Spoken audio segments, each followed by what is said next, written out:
வீடியோவில் சூப்பரான ஈஸியான லட்டு ரெசிபி எப்படி பண்ணுறதுன்னு சொல்லி பார்க்க போகிறோம். ஒரு பவுலில் 2 கப்பு கடலை மாவு நல்லா ஜலிச்சு எடுத்துக்கோங்க. ஒரு பிஞ்சு சால்ட்டு, கொஞ்சமாக கலர் பவுடர் எடுத்துருக்கேன். கலர் பவுடர் வேண்டாம்னா நம்ம ஸ்கிப் பண்ணிக்கலாம். தண்ணி ஆட் பண்ணிவிட்டு தோசை மாவை விட கொஞ்சம் லூஸாக வந்து மிக்ஸ் பண்ணி எடுத்துக்கணும். மாவு ஊற்றணும் அப்படின்னா பூந்தி இந்த மாதிரி இருக்கணும்.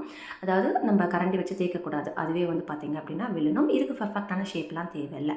ரொம்ப டீப்பாக ஃப்ரை பண்ணாமல் அந்த ப்ரௌன் கலர் ஆகிறதுக்கு முன்னாடி எடுத்துடணும். பொரிச்சு வச்ச பூந்தியை கொஞ்சம் கொஞ்சமாக மிக்ஸி ஜாரில் போட்டு ஒன்றும் பாதியாக வந்து பார்த்திங்கன்னா பல்ஸ் விட்டு எடுத்துக்கணும். 2 கப்பு சக்கரை, 2 கப்பு தண்ணியை ஆட் பண்ணி நல்லா கொதிக்கட்டும். சைடில் கொஞ்சமாக நெய், 2 ஸ்பூன் நெய் எடுத்துருக்கேன்.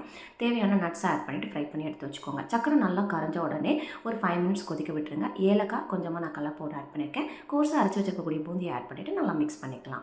ஒரு 2-3 நிமிஷத்துலேயே வந்து பார்த்திங்க அப்படின்னா திக்காக ஆரம்பிச்சிடும். மினிட்ஸ்க்கு மீடியம் ஃப்ளேமில் வச்சுட்டு நல்லா மிக்ஸ் பண்ணி எடுத்துக்கோங்க. இப்போ ஃப்ரை பண்ணி வச்சக்கூடிய நட்ஸு நான் கொஞ்சம் ரோஸ் எசன்ஸ் ஆட் பண்ணிவிட்டு நான் மூடி வச்சுட்டேன்.